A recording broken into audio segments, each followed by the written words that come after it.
Yn dechrau fod datganiad, bydd y cyfarfod yma yn cael ei recordio ar gyfer cofnodion ac yn cael ei ddarlledu ar-lein yn hwyrach ymlaen. Os nad ydych yn hapus gyda hyn, gadewch y cyfarfod nawr. Diolch.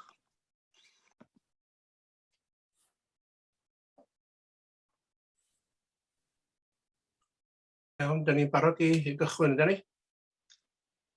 Dwi'n credu bod ni. Ie. Ymddiheuriadau, Anwen? Da ni? Ymddiheuriadau? Oes.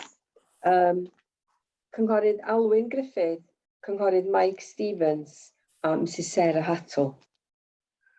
Iawn, diolch yn fawr. Ymddiheuriadau am o'r absenoldeb y datganiad i'r cadeirydd ydy'r eitem gyntaf yma. Dwi am fanteisio fan hyn i groesawu aelod newydd ato ni, Naomi Thompson. Dwi'm yn gweld y llun yma, chwaith. Croeso ato ni. Yndi, mae Naomi yma. Oce, iawn, diolch yn fawr. Hefyd, mae yna 6 yn ôl yng Nghymru fi sydd ddim yn dod yn ôl yma. Ac a fanteisio ar y cyfle i ddiolch iddyn nhw am eu gwasanaeth a gobeithio'r gorau yn y dyfodol. Diolch yn fawr i chi am eich gwasanaeth eich i wneud. Mae hwn yn gyfarfod online i o'r hen Arcon, dydi? Gall da ddiordeb gen rywun? Mae gen Gethu lawr i fyny, Cadeirydd. Cadeirydd, ga i jyst cymryd fantas o'r cadeirydd a rhoi diolch i pawb dros y blynyddoedd, y cymorth i gyd y swyddogion ac cyd-aelodau ar y parc. Pob lwc i'r dyfodol, mae wedi bod yn pleser i cydweithio efo chi gyd dros y blynyddoedd. Ia, a jyst geiriau bach sydyn. Pob lwc i'r dyfodol i chi gyd. Iawn, diolch yn iawn, Gethu. John?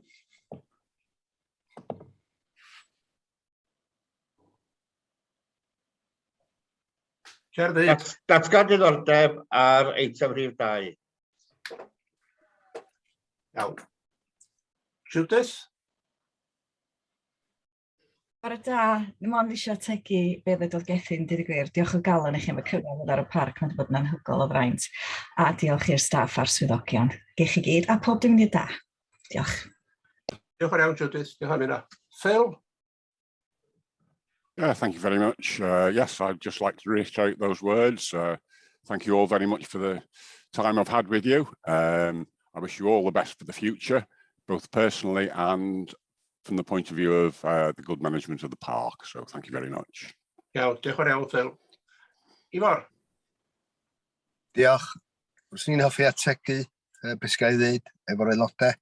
Dych chi wedi cael adael yr parc mewn dwylo da, mewn cyflwr da, a wedyn pob lwc yn y dyfodol. Diolch i chi. Iawn, diolch yn iawn, Ifor. Rhif 3 ydy'r cofnodion. So rwy'n cynnig mae'r ein yn gywir.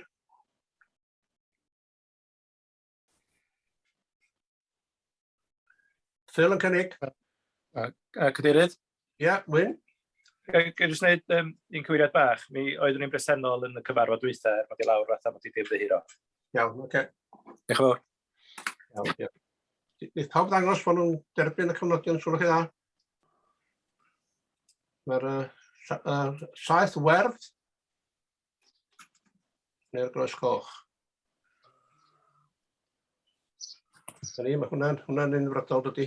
Diolch yn fawr. Adroddiadau gan y cyfarwydd cynllunio. Mae'r gyntaf cadeirydd yn cael ei gyflwyno gan wrach byddwch chi ddim wedi cyfarfod y swyddog blaen. Mae Emma Watkins yn ymgynghorydd i ni a mae'n oherwydd mamolaeth Iona ac Sara hefyd yn sal. Mae wedi prynu mewn gwasanaeth gan Prospero Planning, felly Emma sydd yn cyflwyno'r cais cyntaf. Iawn, cyn cychwyn y fanna, Jonathan, ni di egluro pan bod Naomi Thompson yma heddiw ar y pwyllgor cynllunio.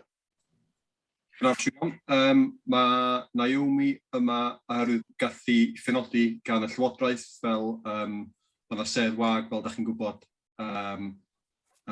ymysg yr aelodau sydd yn cael ei apwyntu gan y Llywodraeth, felly gafodd Naomi pwyntio ryw bythefnos, 2 wsos yn ôl. Da ni wedi cael fel ydych chi'n ymwybodol, mae rhaid i aelodau newydd gael hyfforddiant cynllunio cyn cyfrannu at y pwynt, a rhaid gadarnhau, da ni wedi cael y sesiwn yna, so mae Naomi a Fina ac Iwan hefyd wedi cael sesiwn wsos dwytha, dwi'n meddwl, trwy'r egwyddor yn cynllunio Naomi yn gynllunydd o ran cefndir, felly do'n ni'n dysgu llawer o bethau newydd yn y sesiwn yna, beth bynnag. Iawn, diolch yn iawn. Dyna ni gyd yn gwybod beth i ber rwan. Reit, o chi ddyn ydy rheoliad 1 parc benter Mari Mawr Dolgellau. Emma Watkins sy'n gymryd hwn yn llia.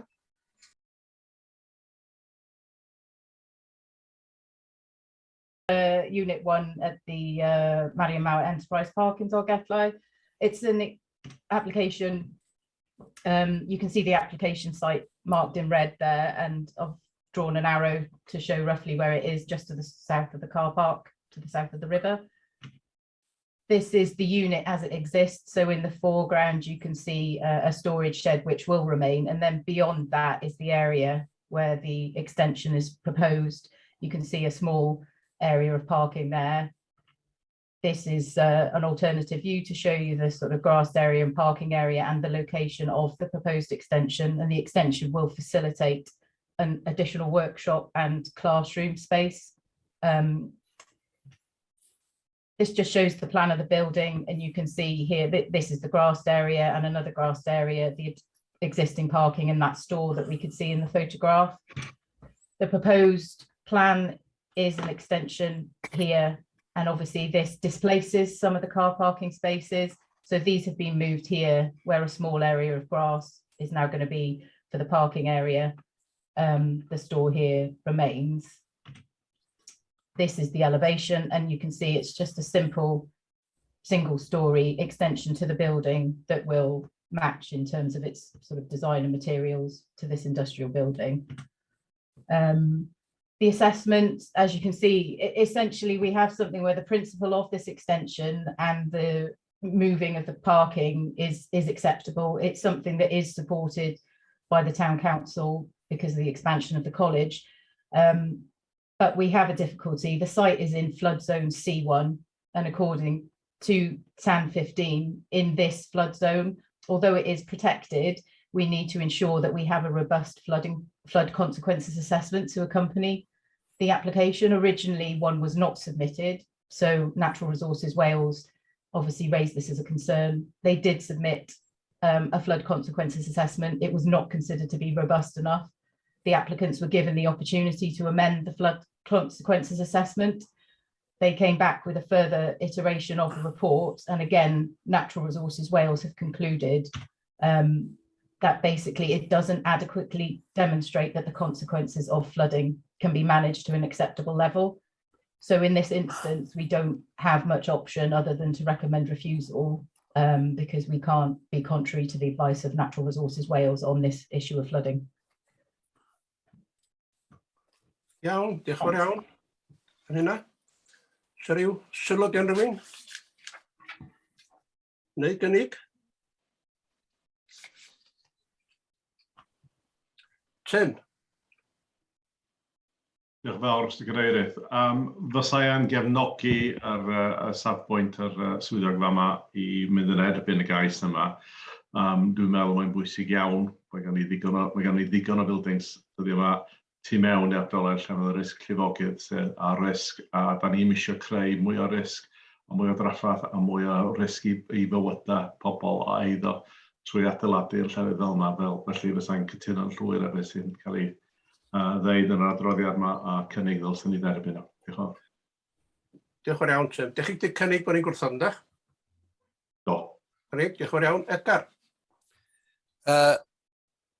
Lle rydwch. Ia, mynd i eilio fo ni.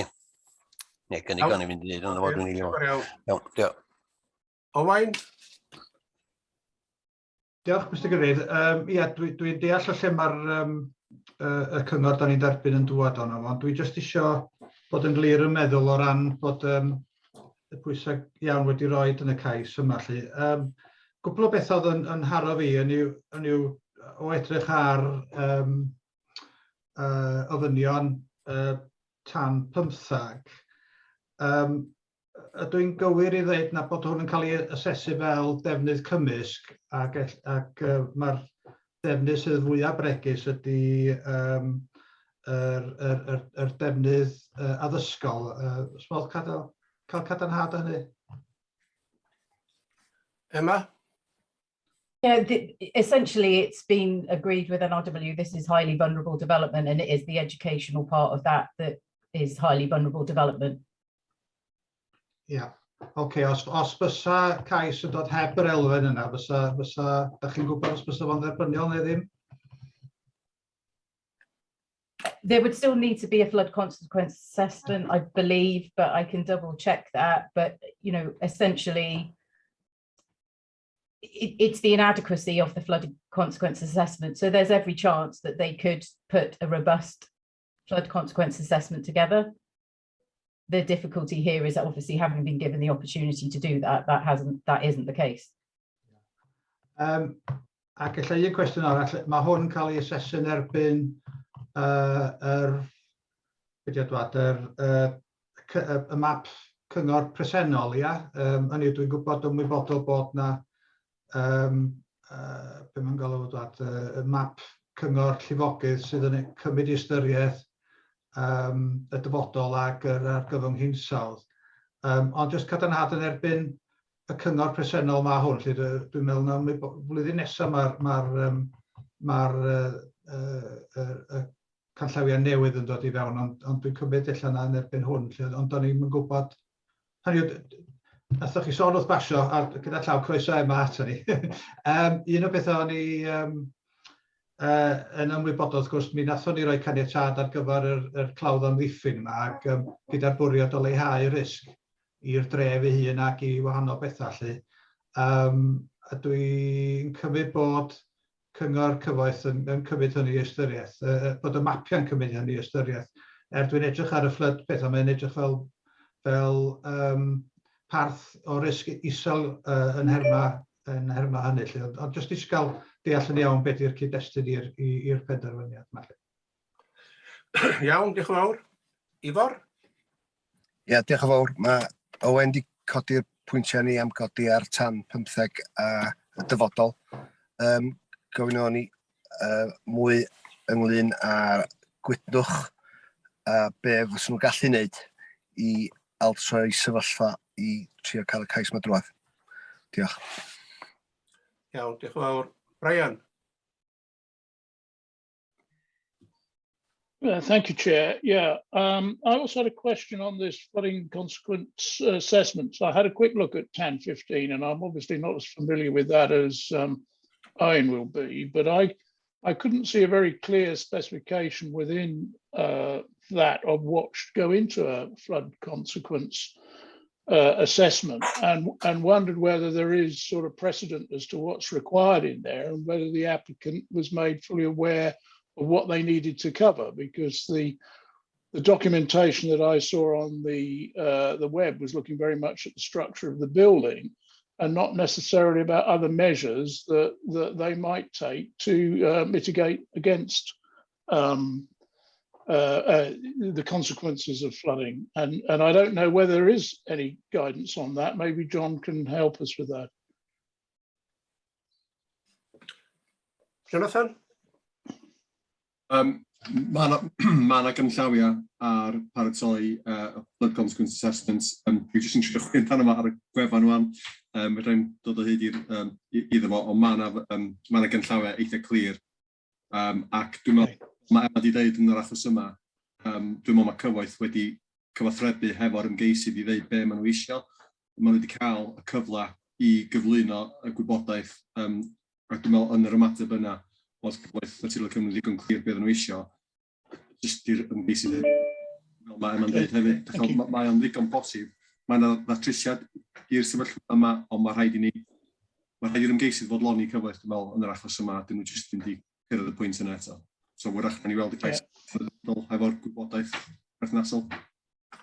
Iawn, diolch yn fawr iawn. Iawn, Brian? Thank you. Okay, diolch yn fawr. John? Ia, diolch yn fawr, croeso yma. Ia, dwi'n gweld yn anodd i gefnogi hwn, ond dwi ddim eisiau wrthod o chwaith, achos mae o'n adra, mae o'n addysgol ac yn Meirionnydd ac beth ola dyn ni eisiau di. Achos dydy Dolgella, fel o Jim, os ydyn ni'n lle medru trwy'n adeiladu heb fod yn flood zone dyn ni yma, mae gyd yr anodd o. Mae rhywun ar anodd industrial estate fawr, felly mae hynny'n golygu yr industrial estate I gyd felly dydy. Os yna bosib I aros I weld, I roi cyfle arall i'r ymgeiswyr I ddod nôl gyda plan gwell, ond beth eisiau, petysau naturiol yn dredio'r afon, mi fydda hynny'n gwneud llawer iawn mwy o wahaniaeth, ond gwrs ond yma hynny'n edrych.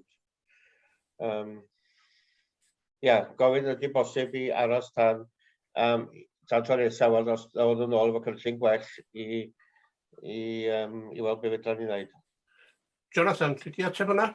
Jyst I ateb hwnna, maen nhw wedi cael cyfle eitha hir, fel wedi dweud, maen nhw wedi cyflwyno 2 yn barod, a dyn nhw'n mateb i'r gofynion ychwanegol ar yr ail fersiwn. Maen nhw wedi cael cyfle eitha hir, so wrach Emma'n gallu gadarnhau faint mor hir mae hwn wedi bod I fewn am. Felly, fedrwn ni ddim jyst eistedd ar y cais tan maen nhw'n penderfynu bod nhw eisiau wneud o. Maen nhw wedi cael 2 gyfle I gyflwyno rhywbeth, a heb ymateb, dwi'n meddwl i'r gofynion dwytha yma, felly dwi'n meddwl mae rhaid ni jyst wneud penderfyniad ar beth sydd o'n blaen ni o'n ac mi geith nhw ail gyflwyno os maen nhw eisiau yn y dyfodol. Hyn ddim yn golygu bod y cais hwnna di diwedd y cais. Mae hynny iddyn nhw jyst reid y gwybodaeth at I gilydd wrach mewn cais pellach yn y dyfodol. Iawn, diolch yn fawr. Edgar? Wel, iawn, sgynna fi'n byd yn erbyn o'r cais arall I mewn, ond mae'n ei ddelio efo beth sy'n ei o'n blaenau heddiw. Maen nhw wedi cael 2 gyfle I wneud o, dyn nhw heb wneud o, a maen nhw'n dall rwan bod rhaid nhw wneud o os nhw eisiau'r planning. A dyna fo, felly mai. Dwi'n cynnig bod ni'n cael ymlaen I wrthod o. Iawn, diolch yn fawr. Gethin? Diolch, Cadeirydd. Sori, o'n I wedi paratoi be o'n i'n mynd I ddeud cyn I Jonathan dod nôl fewn. Be o'n i'n mynd I suggestio I bach mwy positif ydy I cymeradwyo, ond ar amod bod na cynllun bod hawl yn dod fewn, da ni wedi gwneud o blaen, a wrach bod sy'n sbardynu'r ymgeisydd I dod fyny efo rhywbeth, ond oedd hynny cyn I Jonathan esbonio bod Mae'n lot o amser wedi bod, ac so na I jyst gadael o fel na dwi'n meddwl. Iawn, diolch yn fawr. Owain? Diolch, Mr Cadeirydd. O'n I wedi gofyn gyfres o gwestiynau gynharach, a dwi'n meddwl bod Ifor hefyd, lle dwi'n dal I ddisgwyl ateb i'r heini, lle gyda chi'n rhoi cyfle i'r swyddog ddod yn ôl ato ni. Wel, mae'n arw iawn gyda am hynna, Owain. Reit, pwy yw'r swyddog sy'n siarad nôl? Jonathan, ia? A beth oedd y cwestiynau?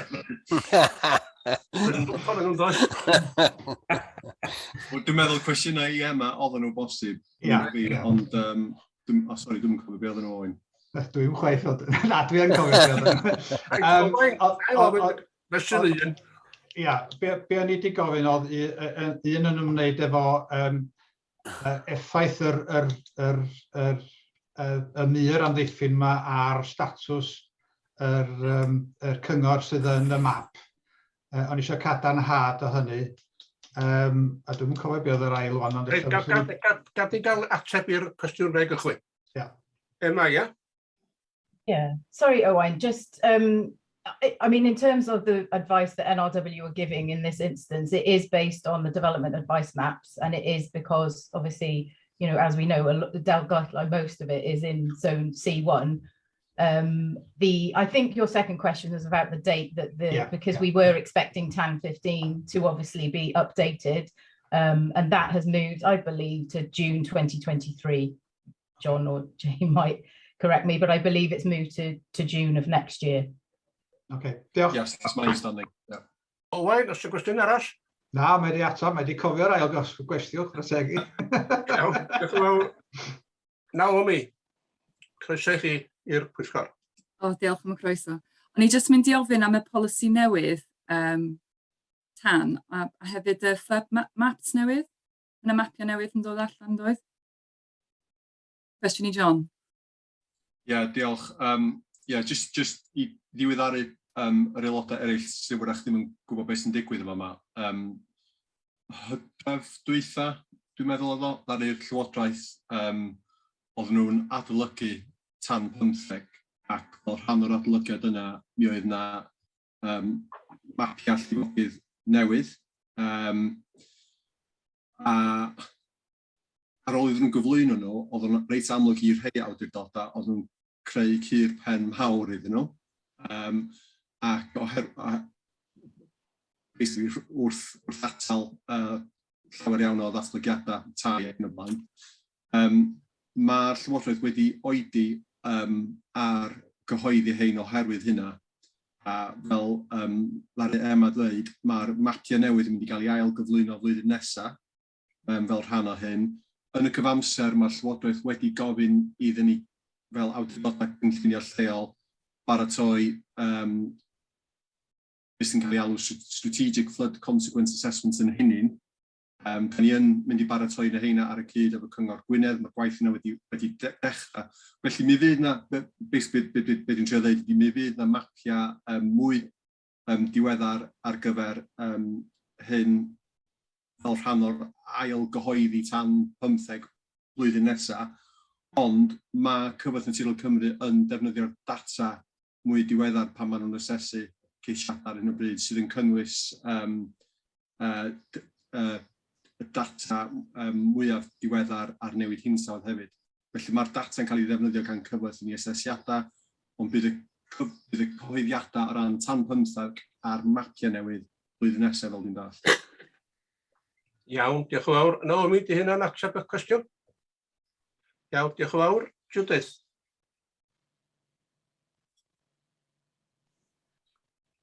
Siar byd.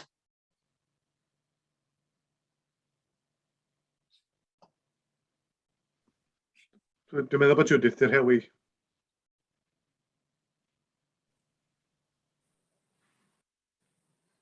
Iawn.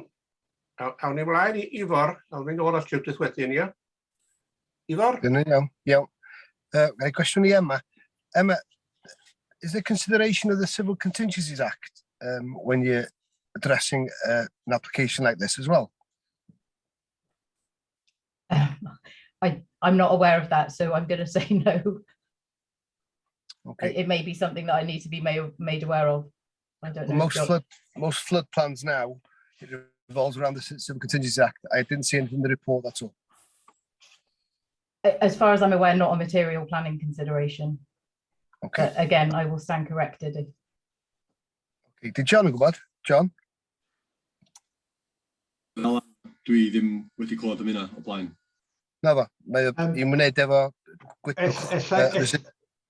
Mr Gary, os gai agrymu, dwi'n meddwl bod o'n wneud ynglyn ag bod gan, fel rhan o'r adroddiad canlyniadau, mae rhaid i'r ymgeisydd ddangos bod modd i'r bobl sy'n cael ei effeithio medru dianc o'r safle yn ddiogel, lle dwi'n meddwl dyna beth ydy'r peth. Ynysu mwy na lai, to be islanded mewn llif, neu mewn llifogydd. So this is something that would form part of the flood consequence assessment. Yeah. That's the purpose of that. Diolch. Iawn, Ifor, diolch yn fawr. Judith, ydy'n bosib cael cwestiwn di?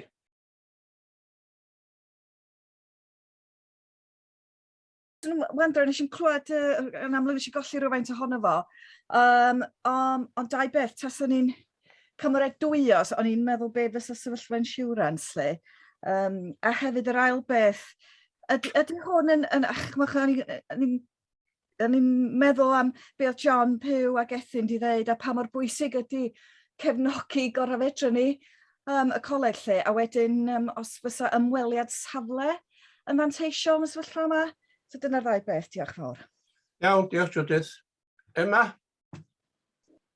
2 gwestiwn fanna. Yeah, we get into a very difficult situation if we were to go against the advice of Natural Resources Wales. And that might be something that John can talk about a bit more. With regard to a site visit, I'm not sure what you would gain from a site visit, I'll be completely honest, because the actual principle of the extension to the college, we're not objecting to. We welcome it, and we know that it will help support the facility. This is a technical matter on the inadequacy of the flood consequences assessment. So yeah, nothing about this application is saying that the extension itself and the extension to the college is unacceptable. It's on a technical matter for the flooding assessment. Iawn, diolch yn fawr iawn am hynny. Wyn? Ie, diolch Cadeirydd. Jyst yn sydyn, dwi'n meddwl yn bwysig bod y neges mynd yn ôl i'r coleg, lle bod ni'n gefnogol i'r egwyddor o beth dwi'n weld, ond wrth gwrs, dwi'n cytuno, fedrwn ni ddim mynd yn erbyn argymhelliad Cyfath Naturiol Cymru.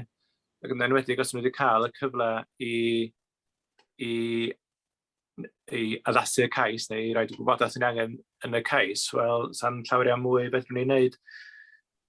Yr unig beth swn i'n o'i hochr yn hwyl i ni ystyried fel arfer, mae unrhyw gorff addysg, mae amserlen gallu fod yn dyn oherwydd maen nhw eisiau gorffan y gwaith erbyn rhyw gyfnod dechrau gwahanol dymhora.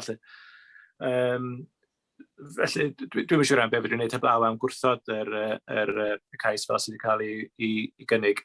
Ond dwi'n eich dala bod neges mynd yn ôl bod ni'n hapus o'r egwyddor, ond bydd ni'n gael y gwybodaeth cywir fel bod ni yn gallu cymeradwyo. Diolch. Iawn, diolch yn iawn. Ifor? Sori, siarad eto. Ie, Gair, chi'n clywed fi? Ynddo. Sori. Ie, jyst ategu be mae Wyn newydd ddeud.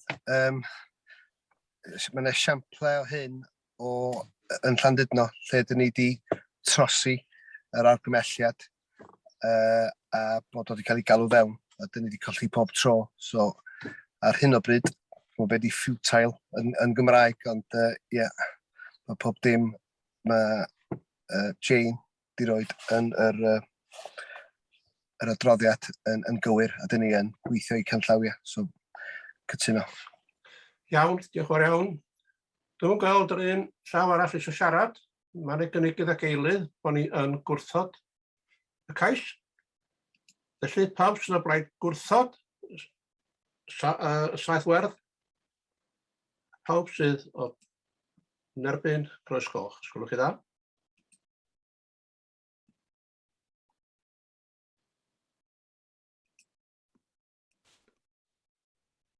Mae hwnna wedi gario.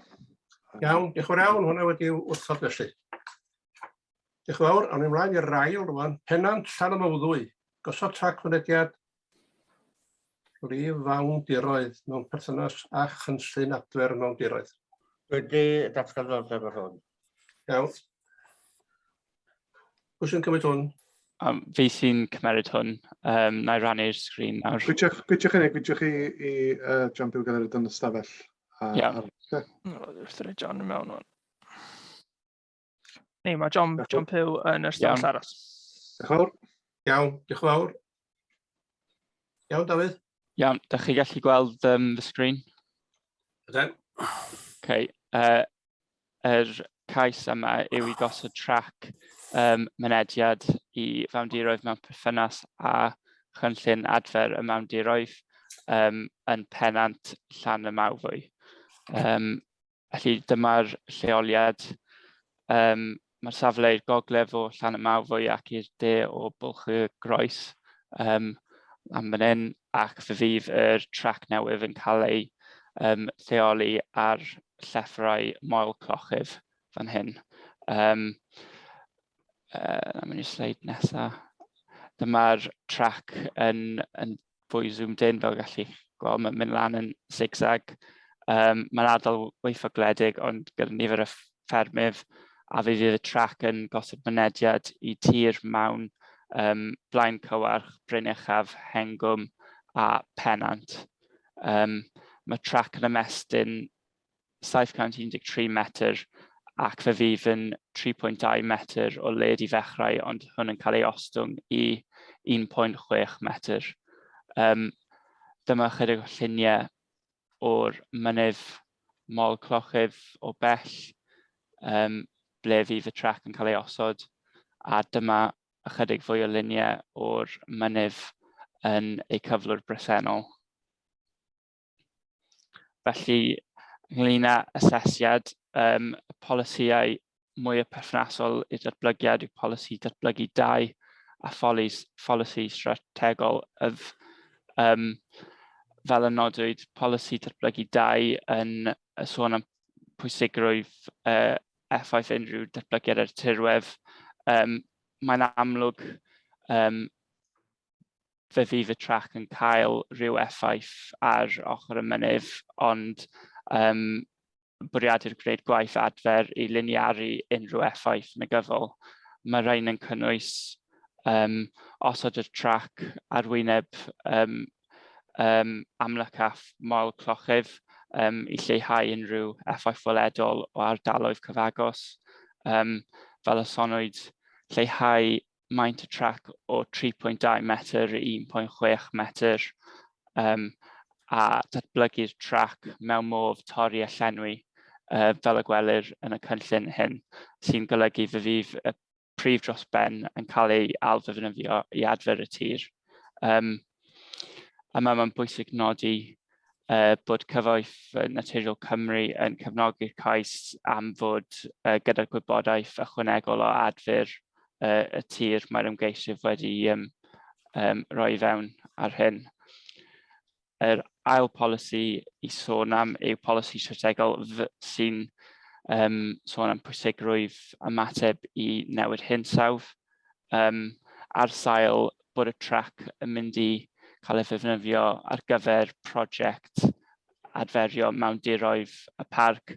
Dyn ni'n credu bod hyn felly yn cais allwn annog i gefnogi oherwydd ei effaith ar ymateb i newid hinsawdd.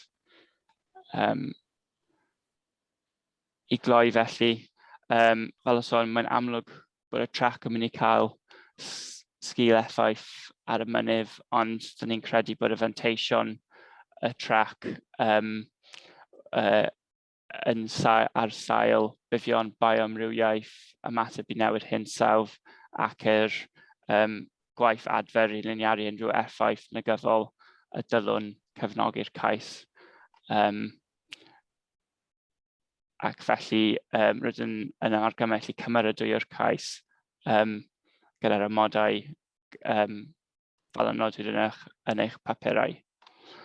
Iawn, diolch fawr iawn chi am hwnna, Dafydd. Iawn, sa ryw sylw gan rywun?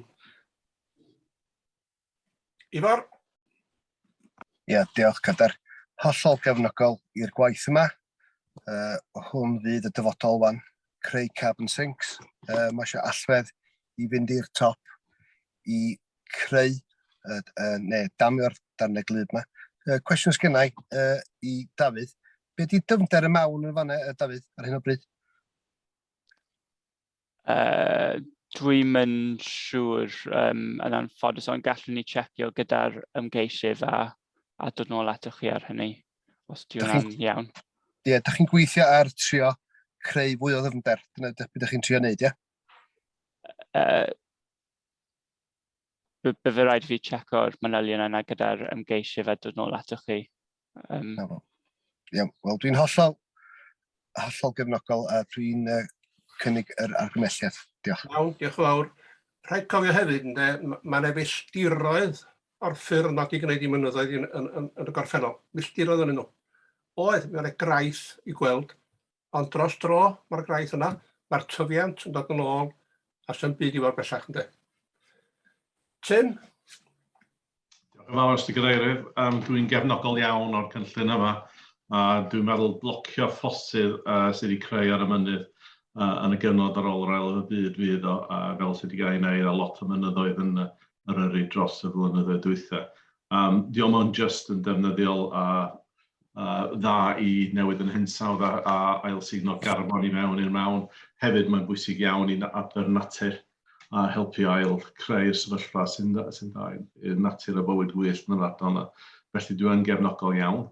Dwi'n meddwl mai adfer yr trac yn ôl i'r trac llai ar ôl y gwaith wedi cael ei wneud gan excavators yn yna'n bwysig iawn. A fysa eisiau weld rhywbeth cryf iawn i ail-greu'r llystyfiant, ail-sefydlu'r llystyfiant ar ôl o'n gael ei roi yn ôl. Mae'r cadeirydd iawn, mae yna lot o'n nhw dros ganolbarth a Gogledd Cymru. Mae yna rai ddal ar ddangos ar ôl 20 mlynedd peth fel yna oherwydd yr shale a'r craig sydd wedi cael ei dynnu allan. Felly mae'n bwysig iawn i ni neu sicr bod pan maen nhw yn cael ei roi yn ôl, mae'r adfer y llystyfiant yn rhan ohono fo. Diolch yn fawr. Iawn, ydych chi'n un o'r cynnig? Tim? Dwi yn, diolch. Iawn, Brian.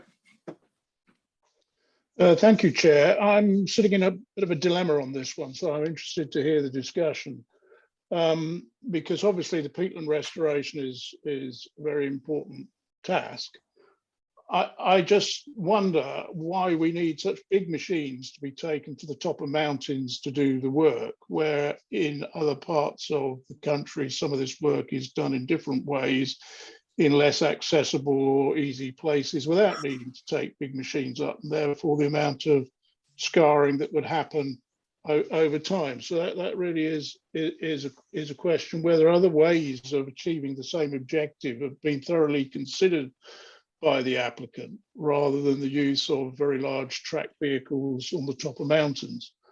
The other one is, for us as an authority, the balance between landscape and biodiversity stroke carbon capture here. I'm not sure in my mind as to whether we have a way of thinking that one through, because obviously the biodiversity and the climate change is valuable, but one of our other responsibilities is the overall protection of the landscape per se, which is a combination of these things. And bearing in mind that further down the agenda, when we look at the enforcement cases, there are a number of places where these tracks have gone on in without permission, where enforcement action is potentially in process. So there is potentially a reputational issue here, also bearing in mind the issue that we experienced with the footpath work that was done between Capel Curig and Llyn recently, and the negative press that attached. So I'm sitting here with a bit of a dilemma and wondering whether we've actually thought through the consequences of these issues thoroughly, rather than purely looking at this through a narrow lens of climate change and restoration back to a smaller track. I'd be interested in other comments on that.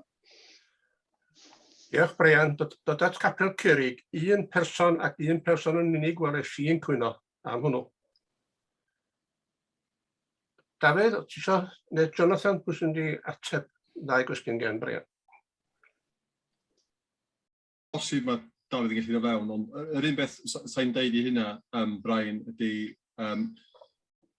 ar cychwyn y bwriad yma yn ystod gathon ni'r trafodaeth cyn cyflwyno'r cais efo'r ymgeisydd, a mi oeddwn ni'n gwrthwynebu ar y cychwyn mewn ffordd oherwydd doeddwn ni ddim eisiau'r craith ar ochr y mynydd. Felly dwi'n reit fodlon nhw am bod yr ymgeisydd wedi edrych ar bob opsiwn o osgoi gwneud hyn.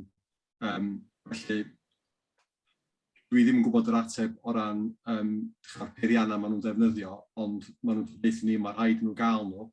Da ni ddim wedi mynd yn ei manylder yma, a maen nhw'n dweud mae rhaid cael y peiriannau mawr. Maen nhw hefyd yn dweud, dda ni ofyn iddyn nhw, oes na unrhyw ffyrdd arall i gyrraedd top o bryn yma, a doedd na ddim. Oedd bob opsiwn o gael fynediad i top o bryn yna wedi edrych yn fanwl iawn, a doedd na ddim opsiwn arall. Felly, da ni wedi derbyn fel yr awdurdod cynllunio, mae dyma'r unig opsiwn sydd ar ôl, ac jyst y lluniau, ac oedden ni'n hapus efo'r lluniau. Felly, sori, dwi'n siarad ar draws Dafydd rhywfaint, dwi'n gwrs mae gen Dafydd. Mae'n iawn. Fyswn ni jyst yn ychwanegu bod yr ymgeisydd yn angen y trac i fod yn 3.2 metr fel bod y peirianneg mawr yn gallu mynd lan i'r copa'r mynydd, yr peirianneg fatha digger machines, ond dyn ni cydnabod bydde effaith ar y mynydd, ac felly dyma pam dyn ni'n bod e'n enfodol bod y trac yn cael ei lleihau unwaith i'r gwaith yma cael ei gyflawni i 1.6 metr. A fel mae John yn dweud, mae'r ymgeisydd wedi edrych y mewn i sawl ffordd arall i allu fynd fyny'r mynydd, ond dyma'r ffordd mwyaf addas ar gyfer y prosiect. Iawn, diolch yn fawr. Elfed? Diolch Oli, fydd y trac yna, fydd y trac o fantais i gerddwyr neu feicwyr neu beth wedyn? Ta di o'n lincio o'r un llwybr cyhoeddus a byd gan bod y trac yna lle yn barod, fydd o ddefnydd i gerddwyr sy'n eisiau mynd allan fawr ac i feicwyr?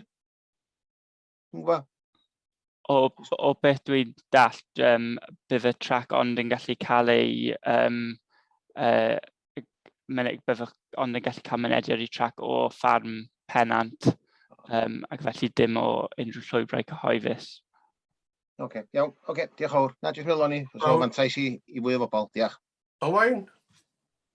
Diolch, Mr Cadeirydd. Ie, jyst rwy'n sylw bach wrth basio, ac dwi'n ymddihiro i sylwgiad, dwi'n wedi cael cyfle i ddarllen yr cynllun adfer, ond o ystyried yr lleoliad yma sydd, mae'n siŵr yn destun lot o law. Ydy'r cynllun, ydych chi'n fodlon bod y cynllun adfer yn cymryd i ystyriaeth effeithiau posib erydiad yn hynny? Ydy'r defnyddio'n ddigon gwydyn i fedru gwrthsefyll bod yn agored i'r glaw ac yn y blaen? Ie, yn yr cynllun adfer, maen nhw'n sôn am dulliau i gallu sicrhau bod y glaw yn cael ei unrhyw glaw sydd redig lawr y llwybr yn gallu cael ei storio a gallu cael ei ddim yn troi'n peryg. Felly mae hwn wedi cael ei roi yn yr cynllun adfer. Iawn, diolch yn fawr. Dwi'n gweld bod neb arall eisiau gofyn cwestiwn. Felly, mae'n ei gynnig ag eilydd bod ni'n caniatáu. Pawb sydd o blaid. Mae yna un llaw arall i dod i fyny. Sorry. Just cwestiwn bach. Oes yna amser pan mae'r gwaith i fod yn cymryd rhan? Is there a limitation on when work will take place? So felly mae'n sôn yn y cynllun adfer bod y gwaith yn cael ei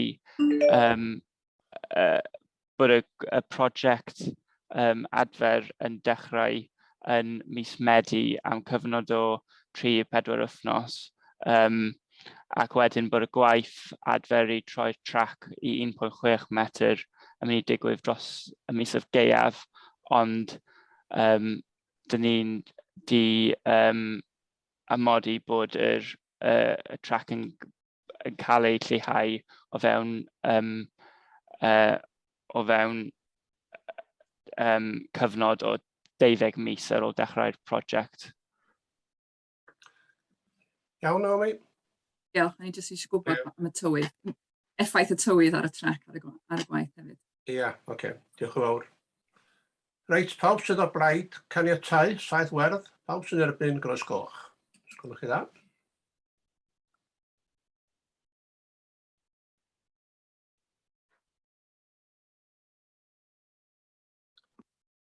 Pawb o blaid, fan o'n di?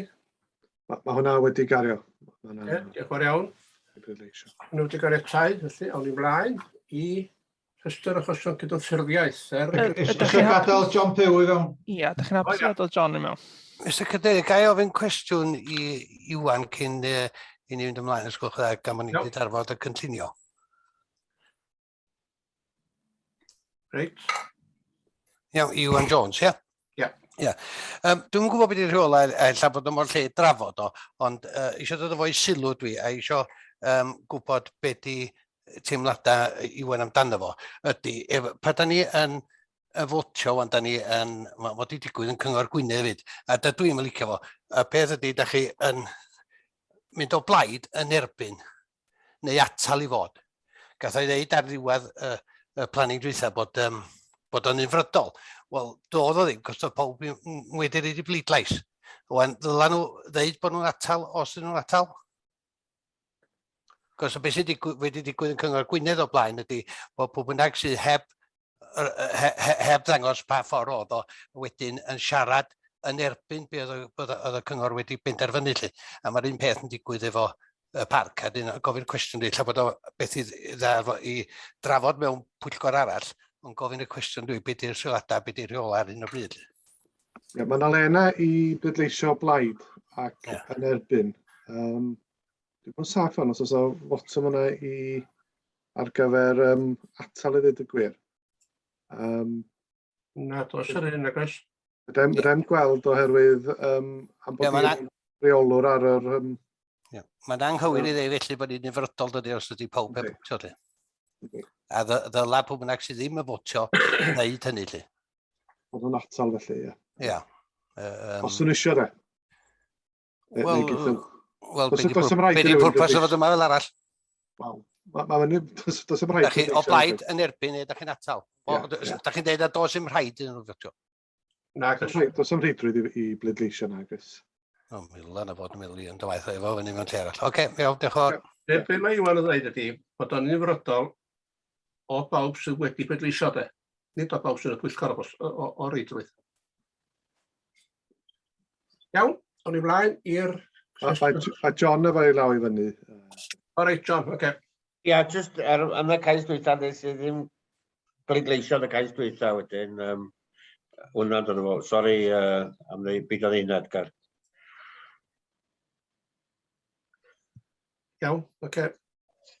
Rhestr o gydnffurfiaeth, achosion gydnffurfiaeth i dalen 36. Dwi'n gwestiwn gyda fi.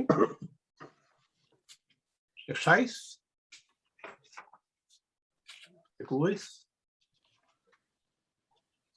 9. 10. 41. 42. 43.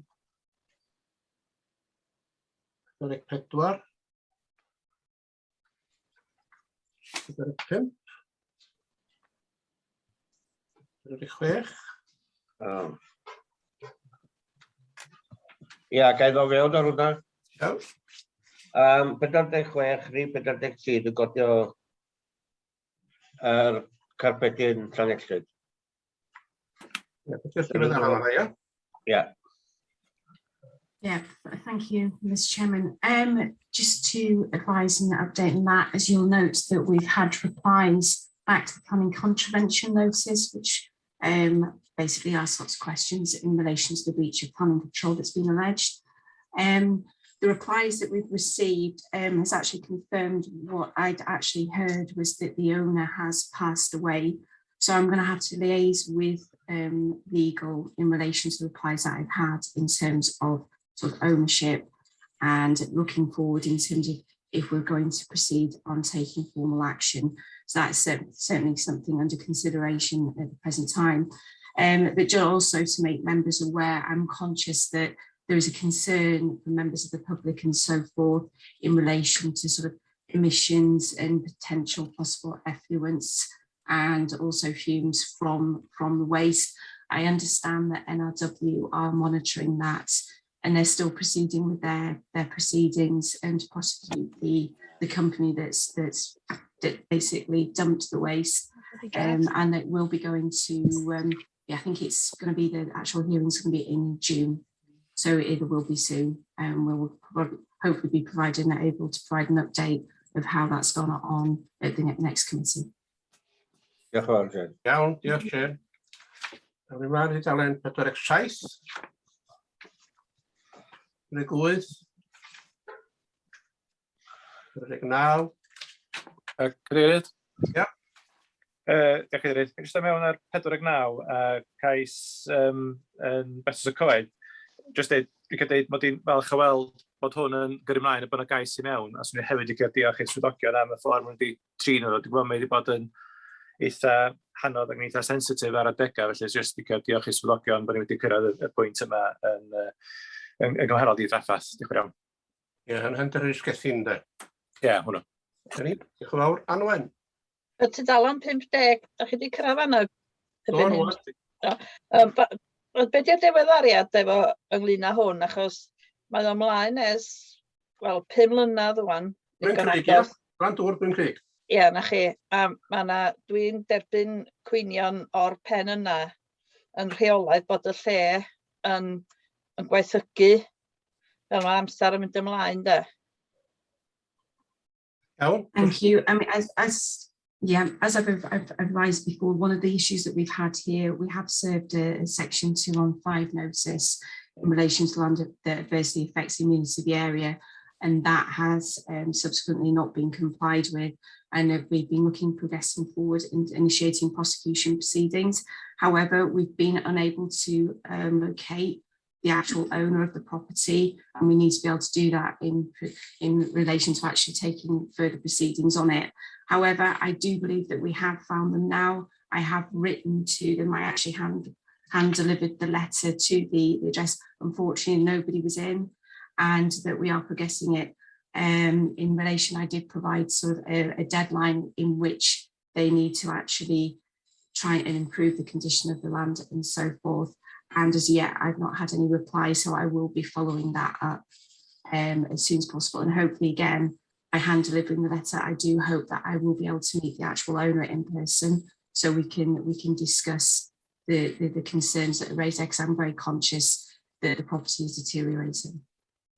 Iawn, diolch Sian. Iawn, Anwen? Iawn, diolch yn fawr chi. Diolch yn fawr. O'n i'n mlaen, Dalen 51. 52. Ie, nôl i 51, bron ola. O'n i eisiau gofyn i Jane, be di'r ystyr gair pedw, yr acronym pedw?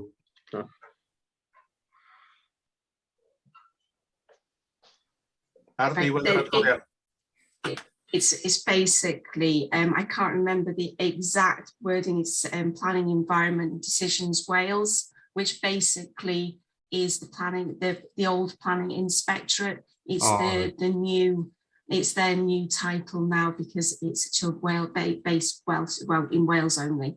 So it's sort of the acronym is PEDW. Okay, diolch fawr. Iawn, diolch Jen. John? Ie, yr unig gwestiwn ac o'n gethu ddigwyr, ond 52 dy'r nesaf, beth di diweddariad o'n anedd sa dwi'n mlaen?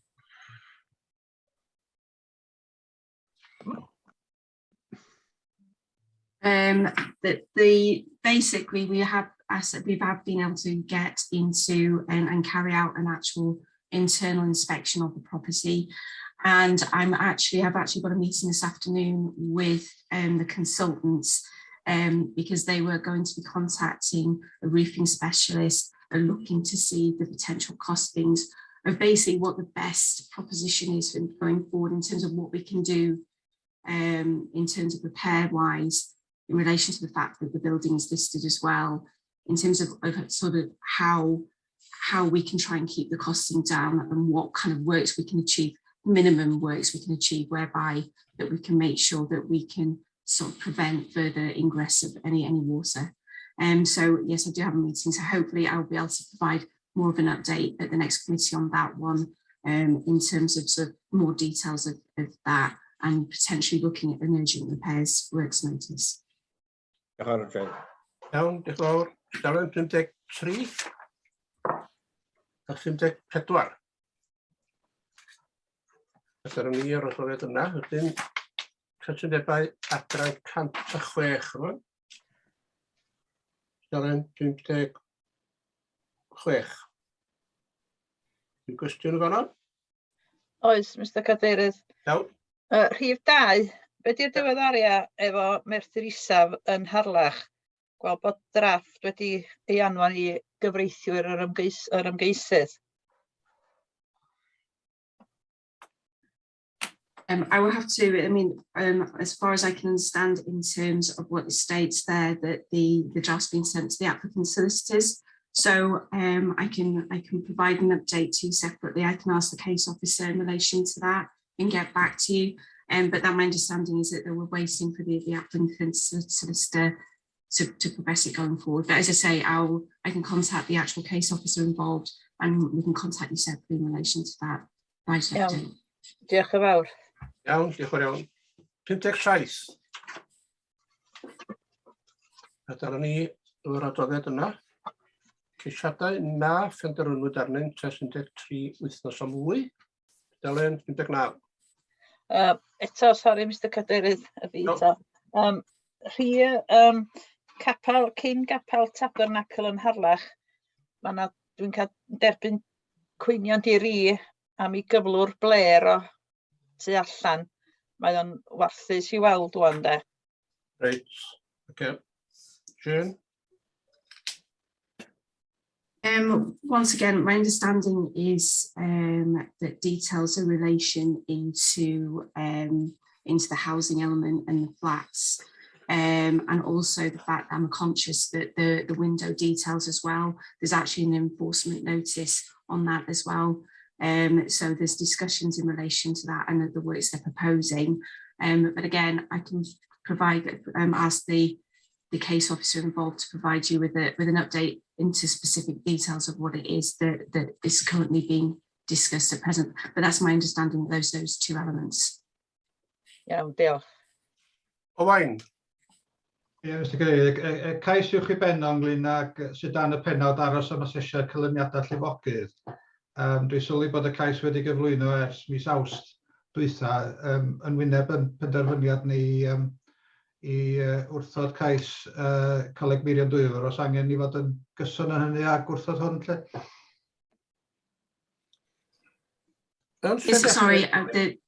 Sorry, the translation, there's a bit of a delay there. I'm guessing that's in big relation, referring to MP 570, 146A. Yeah. Is that correct? Yeah. I understand actually that we have got that, and that's been referred to NRW for consideration. Okay, diolch. Iawn, diolch yn iawn. Tudalen 59 oedd hwnna. 60. Ia, gyda un, Mr. Ail ymgyngoriad, yr un ola gwastocoed Aberangell. 496. Trwsiad eilad yn weithyddol. Ia. Be di diweddaru, achos mae hwnna ers dalwm yma, a maen nhw eisiau cael ymlaen. Apologies, I would need to contact the case officer in relation to that one. That's one that that I need to speak to either Sophie or Emma to provide an update. So I'll ask them to contact you directly to provide you an update on that. Okay, diolch yn fawr, Jane. Iawn, diolch yn fawr. 61. Dyna'r adroddiad yna wedi warffen. Dylen 63. Ceisiadau wedi eu caniatáu y gwybodaeth.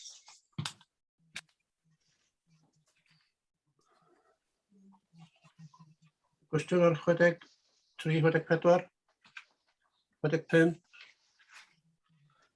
66. Dwi'n meddwl na 66, please. Iawn, Just tricio fo'r cadeirydd gweld mae yna cladding di gael rhaid ar 3 building yn fan'na, lle Eithon 37, 40 a 41. Di hwnna'n gladding traddodiadol, gweld lot o'r cladding composites ma ar lot o dai eitha wan. Ydw i'n egluro mi, yna di hwnna? Tried my best to, obviously there's quite a few reports that have gone through in the past. I believe it'll be timber cladding. I'd have to double check. I can provide an update with you afterwards in relation to that. Yeah, because there's quite a few going with these grey, greenish type cladding now, and they just, personally I've got nothing against them, and just wondering if it's something that the park accepts, Yeah, from the top of my head, I can't actually recall, but certainly I can get back in touch with yourself afterwards, just to confirm what cladding it is. Okay, great. Diolch yn fawr. Diolch. John, hen law di hwnna? Ia, sori. Dylen 67.